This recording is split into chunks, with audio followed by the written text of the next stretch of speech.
পঞ্চগড়ে ইটভাটা বন্ধ করার বিরুদ্ধে এবং বর্তমান পরিবেশ উপদেষ্টা সৈয়দা রেজওয়ানা হাসানের পদত্যাগের দাবিতে বিক্ষোভ ও স্মারকলিপি প্রদান করা হয়েছে। পঞ্চগড় জেলার ইটভাটা মালিক ও শ্রমিকরা ৪ মার্চ দুপুরে চিনিকল মাঠ থেকে একটি বিক্ষোভ মিছিল বের করে জেলা প্রশাসকের কার্যালয়ের সামনে গিয়ে সমাবেশ করে।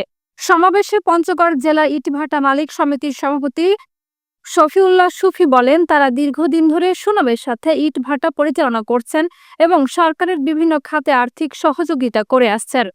তিনি দাবি করেন, ইটভাটা বন্ধ করা যাবে না এবং ইটভাটা মালিকদের বিরুদ্ধে হয়রানি বন্ধ করতে হবে। এদিকে বিএনপি সদস্য ফরহাদ হোসেন আজাদও শ্রমিকদের পাশে দাঁড়িয়ে সরকারের কাছে দাবি জানিয়ে বলেন, ইটভাটা বন্ধ করার আগে শ্রমিকদের কর্মসংস্থান নিশ্চিত করতে হবে। শেষে ইটভাটা মালিকরা জেলা প্রশাসক মোহাম্মদ সাবেত আলীকে স্মারকলিপি প্রদান করেন।